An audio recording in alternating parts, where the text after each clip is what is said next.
Hello, everyone, and welcome to Focus On. Today, our guest is the lovely and most talented Rosemarie DeWitt.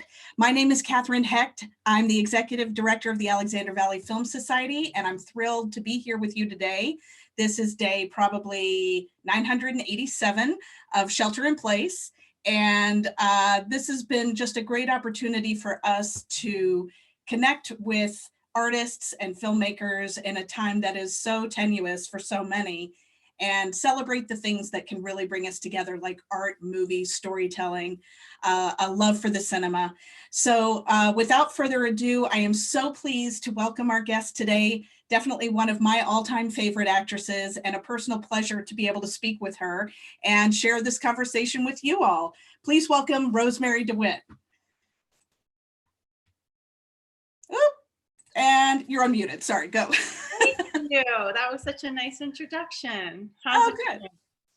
Well, thank you so much for joining us. I can't believe I'm actually getting to see your face and talk to you right now. It's a real treat. Oh, well, for me too. Thanks. Good.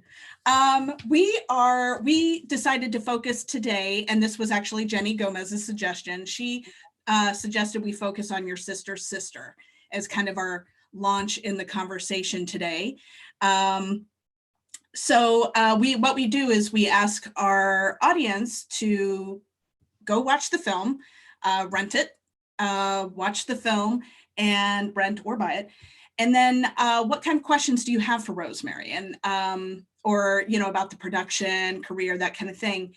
So to kind of kick it off, I thought it was I had not seen the film before, and I don't know how it made it under my radar. So we watched it as a family here. And when I was doing my research on it, I realized this premiered at TIFF, did it not? Yeah. So, and then La La Land had also premiered at TIFF. And then I noticed a couple of your other films were premiering at festivals. And so I wanted to kind of start there. You're definitely an independent favorite, but what is that like to be premiering films at festivals versus openings elsewhere? I have nothing to compare it to, really, because I've kind of only done the film festival sort of circuit in my career. And I think I took for granted initially what a special experience that is, because you're showing the movies to people who absolutely love film. So it's different even than having a premiere in LA, which is friends and family and colleagues and stuff, and everybody is rooting for the film. But to sit in sometimes, whether you're at Sundance or TIFF, in a huge auditorium with all people who've gotten tickets from things from 7 a.m. to 1 a.m. and they've seen 20 movies all day. It's a rare treat. So yeah, I loved every minute of it. And then the more you do, like, a lot of stuff has now moved to TV and streaming, and you realize it's not that sort of communal experience. You know what I mean? Of like, yeah, a film's gonna. I'll launch right into your sister's sister. We shot that film, and it was an improv-based film. Oh, okay. And I didn't know it was funny.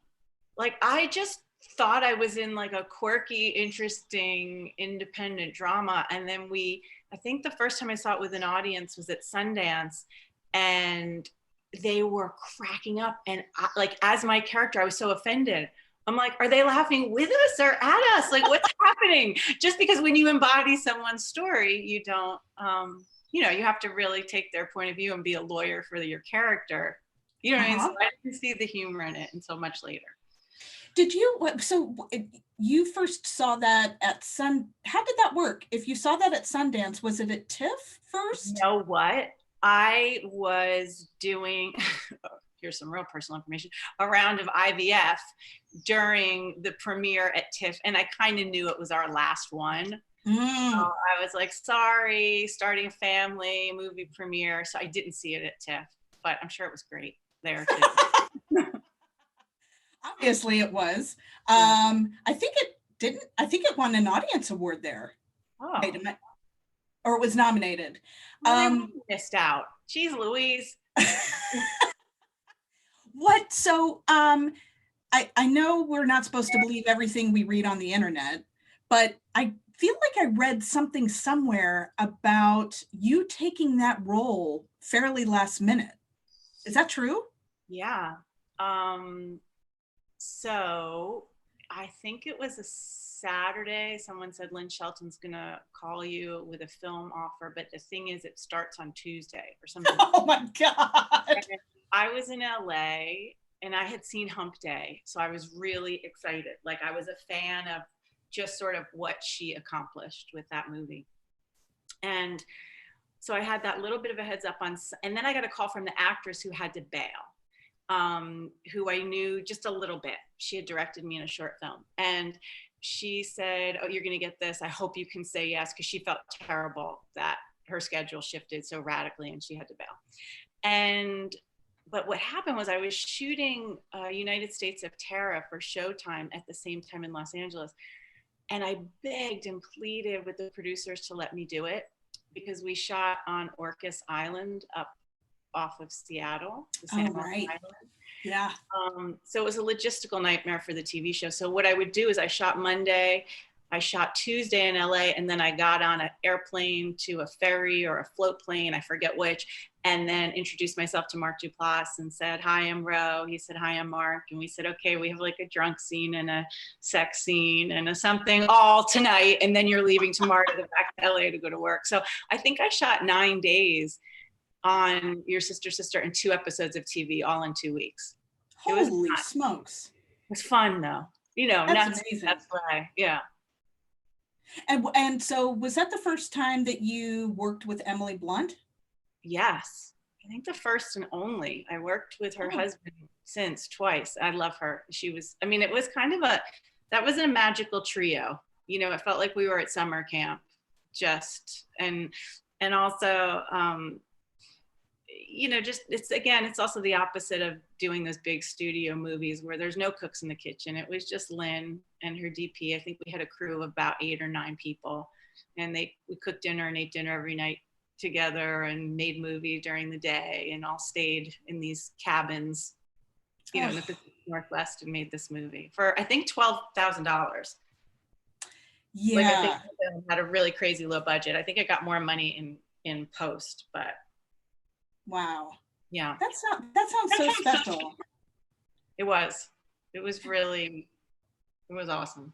Oh, so, and then, you know, speaking of Lynn, one thing that I have noticed about your career, and then kind of connecting a few dots over the past few days, it's no surprise to me that it seems like you're picking up projects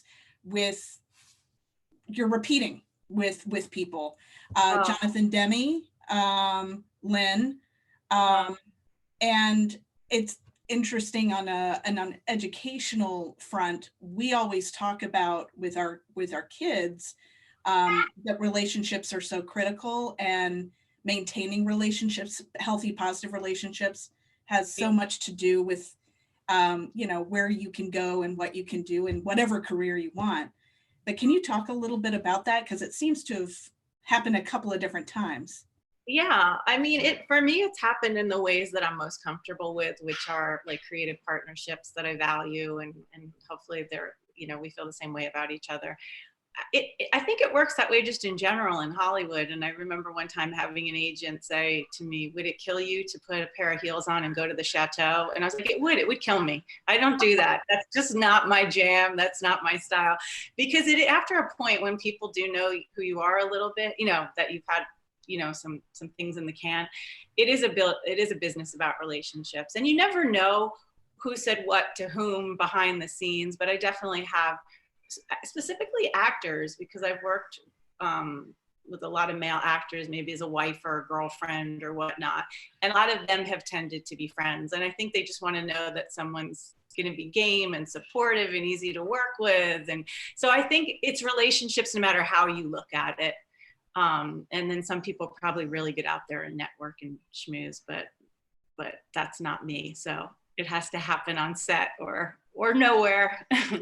I feel like we can see that in your work too. I feel like it's, you really bring this authentic openness with your castmates and your scene partners that really comes across to us. At least it comes across to me. Thanks. Yeah, and I feel like we really saw that in your sister. And as a matter of fact, I wanna share one picture here. Are we seeing? I just want to make sure we're seeing the right picture. Emily and I in bed. Yes, perfect. These are just the most darling, not darling, but just like the most authentic, intimate scenes. Yeah. Very, very little dialogue, very quiet. Yeah, that really was Lin, because she had amazing trust. She had worked with Mark Duplass before, so they already had that relationship in place. But other than that, like, that was a really beautiful shot, to come up over the bed. It's not, we've seen that shot before, but it's real sweet, it's real intimate.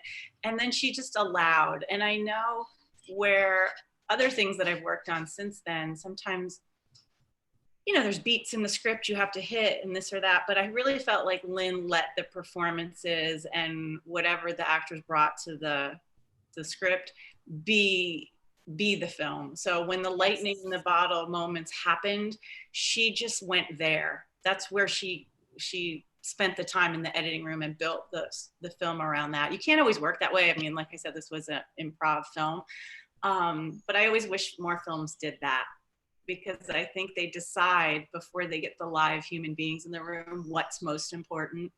And a lot of times human beings have, you just have your different life experiences where you meet the material, and or just put two, living beings in a room together, and a different chemistry is going to happen. And Jonathan Demme was the same way. I just love the people that honor what's really happening on screen, that they don't just then go into a room later and mash it together to fit their idea. And not to say, I mean, there's visionary filmmakers, and that's Sure.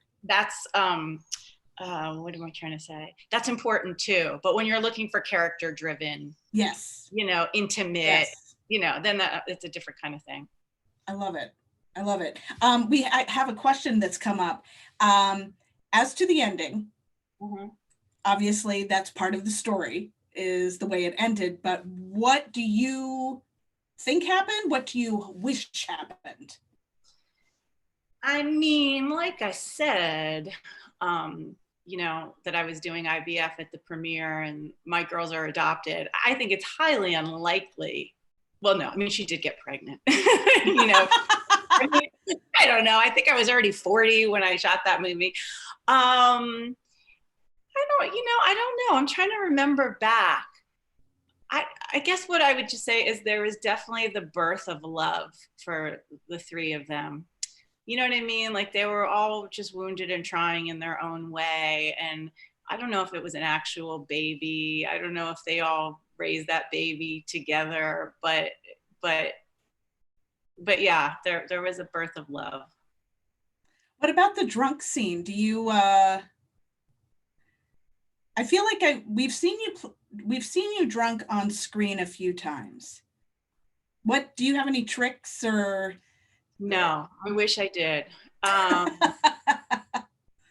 think that one was just fear. I mean, I swear we had so much, we would shoot like 15 pages of material a day, Oh. And then the thing with that one was there were two cameras, one on me, and you can't always do this and make a film look elegant. Often you can't be doing cross coverage, but we were doing cross coverage on that. So any spontaneous moments that happen, they happen on both sides. So you didn't have to recreate them later. Oh, nice. And I think in terms of a drunk scene, like, you hope spontaneity is key. Yeah. You know what I mean? Because the more you have to pretend to be drunk, the worse it gets really quickly. So yeah. That was luck. Well, okay. So, and thank you for sharing your personal experience with IVF, and in particular the timing for the film. I mean, what was that like for you while you were actively as a character exploring that desire? I mean, I think there's always reasons that scripts fall in your lap. I mean, I remember being on sets and removing the pregnancy belly, the the fake one, to then have my husband help me, do a IVF shot and then put it back on my lunch break. So you just don't know, but everything helps you. I mean, I guess there's a lot of different theories, but for me, every script and group of people, because you do become a family on a film set or a TV set, helps me sort of move my life into the next phase of openness or discovery or evolution, or without sounding too corny.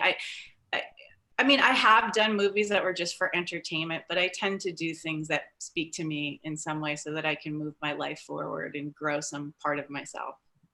That's incredible. Do you feel like you get to pick the projects you want to do now? No, I mean, it's a weird. I remember Marcia Gay Harden saying in the New York Times a couple years ago, for Hollywood actresses, 40 is the new 100. And it's, on one level, it's not true at all. There's amazing roles, especially in TV right now for women. I think if you're, the juggle of family, because, your kids have to go to school, so you can't be pulling them to different locations and whatnot. So just sort of the real life stuff met with the creative stuff, you just have so many things that go into a decision, because often you're not working 2 blocks from your house. Sometimes you're thousands of miles from home, and you don't want to take your kids out of school you look at the script and you're like, this is not worth it, or this part there's not enough there. So I guess I'm picking it, but more my life is picking it. There are just things, there are people, there are actors and directors and writers that you say yes to no matter work, and it's planes, trains, and automobiles, like your sister was. I mean, I didn't have kids then, but where you're just like, yes, no matter what, I'm there. I knew that would be a special experience, but mostly it's a world of no, because, circle time and learning to read is more important. You know what I mean? And doing most of the time you've done it before, while movies are fantastic and amazing, when you look at what's going on in the world right now, they don't fix anything. I mean, right now they're a lovely distraction for some people, an escapism, and sometimes we see ourselves in them, but we can't pretend that they're not out there saving lives right now. Right.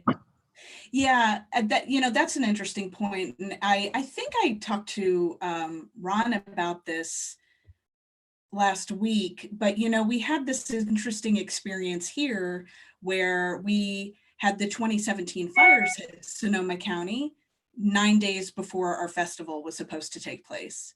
Okay. And so we had this experience of, as a team, pivoting in such a profound way, stripping the festival of anything celebratory and really just using it as a moment to gather and raise money for fire relief. Yeah.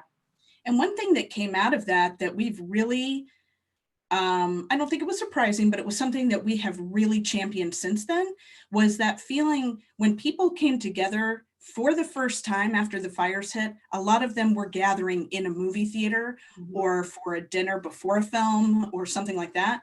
And that was really not lost on us, like the transformative power of movies, storytelling. I'm with you. It doesn't save lives, but it certainly is something that it's almost something that people can hang their hat on in times of crisis, because it's something we have in common, maybe. Yeah, and you can't sit in the fire of the reality all the time, because especially right now, really, really hard.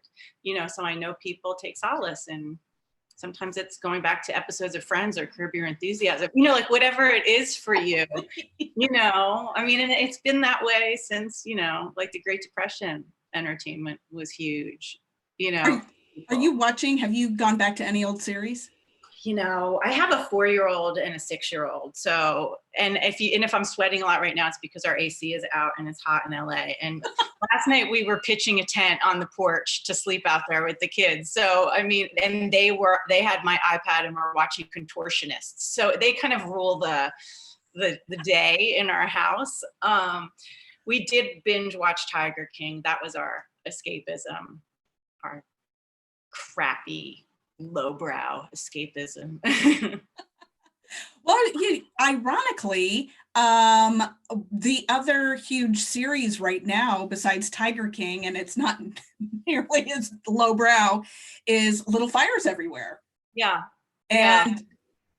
And we've had several folks write in, even Ingrid. We had another friend of ours write earlier this week, and then Ingrid has written in about your experience in shooting that series, and it seems to have an awful lot of personal parallels as well. Yeah. It's weird though. Someone asked me the other day about did you draw from your life as an adoptive mom for the series? And it takes place in 1997. So the ideas around what was best for children, and what we've learned since then it's so vast. So I wasn't really drawing from how I parent now and sort of the ideas and philosophies behind truth and transparency and adoption. It was really those old ideas. Yeah. And my girls are both not the same race as Ron and I. So I was really keen to be a part of a story that explored white privilege. Yes. So, yeah. So, I mean, there's a ton of me in it, but it's not really that way of that really personality kind of acting. It was definitely more thematic and sort of being a cog in that bigger wheel. I do want to point out something though. So okay, bear with me. This is a little meta, but actually, let me go back. One of my high school friends saw that I was going to interview you, and she said, please ask her about the final scene and when Mirabelle says mama. Oh, yeah. I mean, that little Molly, the actress, I don't know how old she was, 18 months old actress, really, when the camera was on her, it was her first time. You only have like a half hour with kids that age on set. You know what I mean? And it's crazy what you ask of them. And for her, it was all just protecting her from the crazy emotion that was running through the script and trying to always have it be a joyous day where she's playing with things. But they put the camera on her. They said sound, speed, rolling, action. And she just looked up and said, mama. And we all were just like, what? Who is this child? She was the most amazing. And then, of course, by the time they shoot you, and then this is the magic of film, she's long gone. She's having a bottle and a nap, and you're doing it with like a stuffed puppy. You know what I mean? And you're trying to remember when Molly said mama, and doing it that way. But she is a genius. She was just a shining light on that set. Oh boy. So now getting back to my meta, your final scene in the series, you let out a primal scream, and it reminded me, as you have reminded me before, of Jo Beth Williams in Poltergeist. Oh. Mm-hmm. And it just so happens you then played the mother in Poltergeist. Yeah. Although I love Jo Beth so much more. Oh boy. I mean, that was untouchable. I don't even know why we tried. We lost our minds. I wanted to work with Sam Rockwell and that director. I don't blame you. Yeah. But yeah, no, I mean, Jo Beth in Poltergeist. Yeah. She and especially I thought her performance in that was so terrific. But then again, and that moment when her child goes through her in the film, that is one of my all-time favorite moments in film, and it reminds me frankly of your work. So there. My whole oeuvre of work is based on Jo Beth's one moment in Poltergeist. Yes. Yes. Oh boy, just all the layers and nuance in there. So good. So speaking of Sam Rockwell, did you know him from theater days? I did. Mm-hmm. Oh, yeah, nice. I did. So he was a buddy, an acquaintance. He's really, really good friends. Like in my circle, one of my dear friends is his best friend. So yeah, that was just a dreamy thing. Although he says that all I did was like move him around on the set because he would like to chat beforehand. And Gracie, my eldest, was 3 months old. It was like my first job back to work, and I just wanted to get off set all day long to go see her. So if he was chatting, I would just move him to the X on the floor, and I'd be like, "We got to keep moving. We got to keep moving. I want to go home." Oh, that's good. So, and I think, Rosemary, the first time you came on my radar personally, I think it was Danny and the Deep Blue Sea back Oh, in, you were in New York then? yeah, Yeah, that was incredible.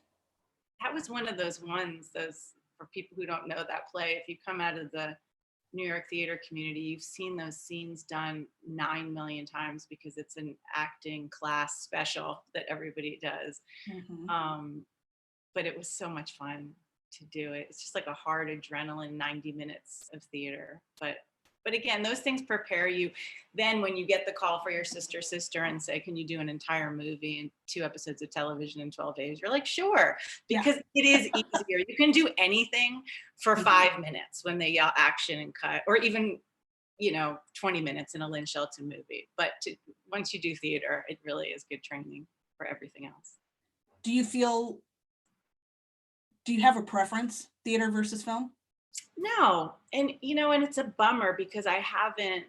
The last one of the last things, actually, the last play I did was with Jonathan Demme. It was an off-Broadway show in New York, and the schedule is so different, and I don't live in New York, so theater will have to wait until I'm on the upper edge of middle aged, but the theater will still have great roles for me then. And again, it's just because of school and bedtime and location and where I live, but I do love it and I do miss it. And again, who knows? I don't know what all these mediums will look like in our new normal going forward. And it does make me, hearing you speak, when we say, you don't want to be tone deaf in these moments, while we're talking about things in the climate of what's going on right now. But you realize just how important not only community is, because you feel that, right? Hopefully we're all, even if we can't see them, we can Zoom them and be a part of community. But it's making me nostalgic for communal experience. Totally. Theater or a film in the theater. What are things like for your family right now?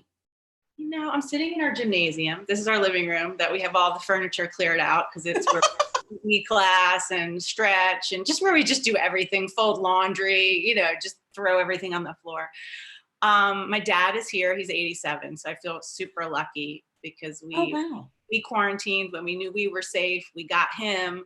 And then there were a couple cases in where he lived. So I'm really, really glad that he's here and safe. Like I said, Zaza and Gracie and Ron and our dog and my dad. So it's great. It's fun. The homeschool, there's a real reason Ron and I became actors. We're just not equipped. Ron is a crazy smart human being, but I am doing first grade math. And sometimes I have to look at him and be like, Ron, can you just double check me before I check our child? Because I was told there would be no math in my future. That's why I became an actor. So that stuff is, it's just what it is. You just lower your expectations and you cook more than ever. We're really improving our cooking skills and living really hard in our house. We were in the middle of doing a deep clean when Catherine and I did our sound test, and I was like, oh, I forgot this is it. Let me go put some deodorant on, like scrubbing. Of all the things we needed on your Zoom chat, it was deodorant. Yeah. Well, whatever it was, I was just dripping with sweat. I had to wash my face, brush my teeth. That's the actor in me. It's like the sense memory. If I have deodorant on, I can do anything. What about the kids? Are they having questions, or why are mom and dad home all the time? Yeah, but you know what the craziest part of it all? There's for those of us who are healthy and we, in a good and bad way, we can't work from home. You know what I mean? Because our job requires us to be with 300 people when we make something.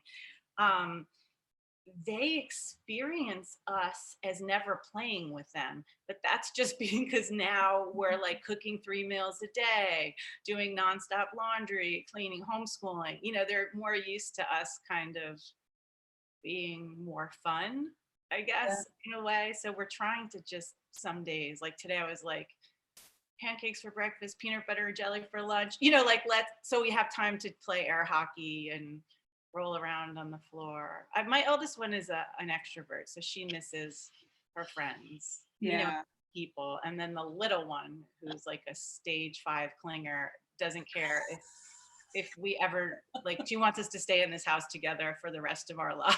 She Aw. doesn't want me to ever leave the house. So Yeah, our dog is definitely, well, our dog and our cats are living their best life right yes. now. Yeah. So what about current projects that are going on? Is everything on hold? Yeah, there's a sense, and I'm not super plugged in, like in the the behind the scenes or the before things see the light of day. But there seems to be a fake date of August and September that people are just aiming for, that someone made up, that everybody is going to get back to work, because nobody knows, Yeah. and I do feel pretty confident that this community that I'm involved with wants to be really safe and time, and you know what I mean, that there's no rush to it. I mean, like everybody, I know agents have taken cuts so that they don't have to fire the assistants and the people in the mailroom. Like there's that whole machine that you realize how many people's livelihoods are Yeah. affected when people don't go to work. So I think it's a dance, but I know people are working really hard, like some of the guilds, like the Directors Guild, and to start figuring out how it would even look Mm, when we go back to work. yeah. You know, how would people were healthy and could be in close quarters? So we'll see. This is it really is like a movie, a zombie movie or Yeah. something weirder. So strange. What a weird time. Yeah, it's a weird time, and I'm sure in terms of the space that we occupy, though, there will be some art made during this time that will really help us heal from this. And then there will be a lot of stories to tell Yeah. by, I understand now why parents, like when I was growing up, everybody wanted their son and daughter to be a doctor. You know what I mean? Like when you're creative and it's not in the cards for you, you're like, what? And now in these moments, you're like, yeah, that's the thing. Those are the heroes. So I'm sure there'll be a lot of stories about them. Yeah. You know, On the film festival organizing side, people are talking a lot about how many submissions we're going to be seeing in the next year about this experience, or the next 3 years about yeah, this experience. or 20. Um, I mean, who yeah. knows, right? So What what is your family doing right now, or you as an individual, to stay creative?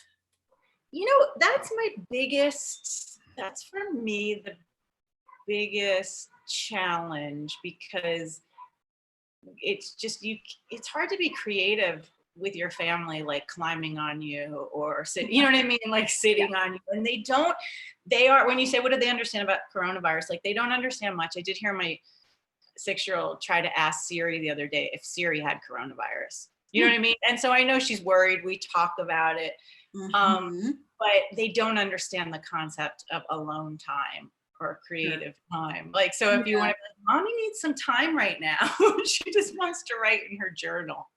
That's not going to happen. I understand why people like Alice Munro wrote, she had a whole bunch of kids and she wrote through the night. And it's a weird thing. Like, you want to keep your stamina up right now. You want to stay healthy. You don't want to get sick, and you can't go down. The Yeah. ship can't go down. Like, you have to keep everything afloat. So, my creative life is pretty non-existent at the moment, but that's just like everything. It's not forever. Yeah. Yeah. I mean, and are you of the camp that just getting through this is good enough, or do you feel like there's something you should be doing differently? I mean, I feel like the common unspoken theme between everyone that I know is like, you really want to come out of this experience with like good abs and a screenplay that you wrote. That's not realistic. You know what I mean? Like, you know what I mean? Like everyone's like, I'm gonna exercise, you know, I'm gonna, because, you know, if you can't work hard or, you know, I'm more leaning into something that someone said to me when my eldest daughter was born, is just like, wear comfortable clothes and lower your expectations. You know, it's just like the moments of sort of connection and with the people that you're quarantining with can be extraordinarily beautiful. You know what I mean? In this time, and also the challenges, you know, and the challenges, there's even things you just have to laugh at. My husband Ron looked at me the other day because of all the craziness in the news about people that will remain unnamed. And we were outside building, like we were trying to fix a table and building, and we were sweating. And he looked at me and goes, well, I got a lot of UV light today. You know what I mean? So there's, you know, sometimes you just have to make jokes about the insanity of what's coming forward. Oh, for sure. We have, in our house, we have quite a few moments where we'll pass each other and just look at each other and shake our heads like, I can't believe this is happening. Yeah, laughing is so important. Yeah. Yeah. So there's moments. Yeah. Yeah. So a couple more final questions before we wrap up here. Someone's written in, do you have any desire to direct? You know, it's funny. That's what everybody says to you, me, people at this stage of life. And and so many people do. I'm good friends with Jodie Foster. She directed me in something, and she was one of the first actresses, you know, super prominent, famous actresses to go into that realm. It's such a different job. Like they're two totally different jobs. And I have so much respect for how much directors hold the entire story in their head. I think if anything, I think I'm a little bit more curious about the collaborative piece in writing, in terms of writing, or maybe it's in the quarantine of it all, I'm realizing I'm much more of an introvert than I thought I was, and I do like the solitude too. But I don't know. I mean, I'll never say never, but it's an epic job. For sure. You know, I mean, so I really love being an actor. Like I like the emotional, the non using that whole part of your brain. You know, not more to-do lists and checklists and departments and right. But what about that the improv in Your Sister's Sister? I mean, that's not the same cerebral process, but it is content driven. I mean, it's composing, writing. Yeah, I mean it is, and then it's sort of like huddling up and going through sort of a checklist to go, did we get that beat? Did we say that in there that you need to move the story? Yeah, it's being like a screenwriter and a director. Mark Duplass was so gifted at that. I don't know what the next chapter holds for me. I'm always more curious to see, you know, women our age. I keep wanting to just keep seeing how deep we can go into those stories. Because even when they're great, a lot of times they're still up here for me. And I want to just see what the culture will allow for us. I mean, I certainly like to do it when I'm given material to do it. And often the material itself doesn't even go deep enough for me. Mm-hmm. And it might just be the limitations of filmmaking, you know what I mean? Or the experience that I'm looking for. So I don't know, but yeah, it's a question I have up for the next, you know, chapter. What roles have you done that you feel have gone deep enough for you? Well, I should say every role goes deep enough on some level, then the way they put it together, you know, like sometimes because like I said, there's, what do you call it? Obligations to things or to certain audiences or, you know, sure, whatever platform you're on. Your Sister definitely did. Rachel Getting Married did a lot of things in a lot of different ways they have. And again, I'm more just like, I was so floored by Fleabag the last couple of years, because of seeing it through like a true female gaze. You know, like I was so floored by her with just how much came up and out of her. Yeah. So yeah, I guess maybe it's more just that I want to learn creatively some new like compartments in myself, you know, because the things that don't scare me don't really interest me. Right. So I do tend to like stay home with my kids and send Ron out into the fields to work because you know, most of the roles that come my way are not that terrifying, and I'd like to be a little scared when I go to work. I'm so glad you brought up Rachel getting married. That is, and that in my memory is, I think, the first time I saw you on film, and I just loved that movie. Loved it. Oh, me too. I remember Jonathan Demme actually writing me a note after seeing your sister, and me saying that I had a similar, just in the spirit of it. You know, the films are nothing alike, but I do like working. I like working from that sort of that big cooking pot, and you don't know what's going to come out of it, rather than something that's super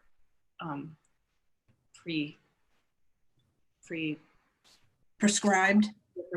I don't know. Yeah.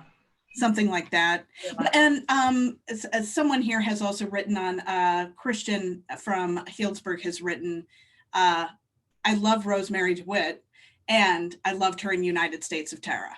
I love that one too. That's what I mean. And that was TV, and that has to fit in 30 minutes, but the scripts were so good. It was such good people. Toni Collette is one of those actresses that gives, just can't have a bad moment ever when the camera could be across a football field, you know what I mean? And she's not going to be on camera, and she's that good always. And Brie Larson, you know, like these people who were just Diablo Cody, Jill Soloway, so many, Steven Spielberg, it was his idea. Yeah, that was an embarrassment of riches, that project. Yeah. Well, I feel like that is one of the things that I've noticed when I see you in interviews. I remember like hearing from you during the whole La La Land process and press. You really love your fellow actors. You really love your colleagues. That's very cool that you have that experience of them. But I think it also says a lot about you and the work that you're doing, and you keep playing against really great actors and creative people. And well, there's a lot of them out there, you know what I mean? Like there's a lot of really talented, great individuals, and you're just lucky when you get to kind of orbit their universe, you know, for a little while, because those are the things that make up your life. You know, you have that experience and that experience and that experience, you know, and I think that is the beauty of the meeting or the audition. Is I used to think it was just some sort of like firing squad judgment, you know, you're not this enough, you're not that enough. And really it's a meeting to see if your energies align and if you would be a good fit, you know, making something together. Yeah. So a lot of actors get offended if they're asked to read or, you know, meet on something. And I like to see who I'm going to be spending, you know, it could, like Lin, it could be only 9 days and you wish it was 9 months, you know, or it could be 6 months together. Yeah. Speaking of which, the last thing that I wanted to ask you before we wrap up, and I'm mindful of your time, but Mad Men. Yeah.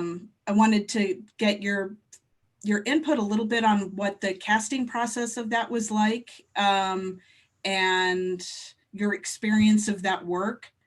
Yeah, that was such an easy one. Sometimes you audition for something like 14 times and they can't decide. And that was one where I think Matt Weiner was just having trouble with that role.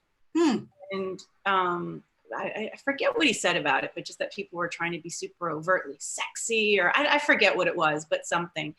And I think I was doing Danny in the Deep Blue Sea actually when I auditioned for it. I don't know, but I remember reading that script and thinking, this is too good. This will never be on TV, because, you know, we weren't in this sort of latest iteration of golden age of television, you know. And it was just sort of magical. We shot that pilot in Manhattan, and then we had to wait a year. He had to finish up his obligations on Sopranos, and Oh, I didn't know that. yeah, and then we took a pause. It got picked up, and then we waited a year to do the second one, and it was just such a perfect. The casting was perfect. I'm gonna share a picture of the wow, yeah, two that of was you. an episode. Mm. Oh, look at us. We look so young. That was a long time. Ron and I have aged. Yeah, that was just one of those things you look back and you're like, I can't believe I was a part of that. Like, that was so cool. And do you read reviews, by the way? I don't really. I feel like when I worked in the theater, I wouldn't read them till the whole thing was over, but I think it was because it cost you so much to do it. By the time reviews come out in film and TV, it's like a year later. I don't tend to feel that connected to anyone's opinion of the work that I'm doing. You know, like when I'm in the theater, you know, it's so immediate. And yeah. Yeah. And then sometimes they trickle through, you know, people send them to you. So it's not like I've never read them. I've read them. I don't usually seek them out. Well, there was somebody who wrote, it might have been in Forbes, I can't remember, but somebody who wrote that Midge Daniels in Mad Men was the seminal relationship for John Hamm's character. And I don't disagree. I find that particular story arc really fascinating. And the fact that that's probably the longest relationship that we see him have. Yeah. And it didn't feel like, looking, you know, having then watched the series, it felt really true and real. You know what I mean? Like, it felt like, I just remember the time, and who knows? I mean, again, because she wasn't a part of that going forward, except later for a minute. It did feel like she really knew him. Yes, I agree. That I remember just feeling that. Yeah. Well, Rosemary, this has been absolutely a delight to chat with you. I feel like I talked so much, but thanks. Oh, good. No, it's so good. I feel like I could just keep going and going, but we're going to do a lightning round really quickly. Let's see. Okay, Rosemarie DeWitt, coffee or tea? Used to be coffee, now it's tea. Woods or beach? Woods. Pizza or pasta? Pizza. Ooh. Favorite class in high school? Creative writing. Oh, a theme. And finally, Lord of the Rings or Avengers? Well, Lord of the Rings. But it's terrible because I haven't even seen the Avengers movies. They just slipped past me somehow. Yeah. Well, they will always be there for you, Rosemary, when you need Yeah, it. exactly. I feel like I have time. There's a lot of things that I have time to do that I'll get to do with my kids. I love it. Well, it's been so great to talk with you, and thank you for taking the time. We are next week, we're going to be talking with John Cooper, the outgoing director of the Sundance Film Festival. I assume you must know John. Remember, yeah, I met him a time or two when I was there. Yeah, so we're excited to chat with him, and happy upcoming Mother's Day to you. Thank you. Thank you for your fur babies. Yeah, thank you. And thank you for all your amazing work and vulnerabilities and talents that you share with us. It's really great to have you on our team. Thank you. It's great to be on this team. This is a lovely team to be on. And give my love to Jenny. I will. Thank you, Gomez's. Thank you, Rosemary, and everybody out there. Thank you for tuning in. Please stay safe, stay sane, and we'll see you next week. Bye-bye. Bye.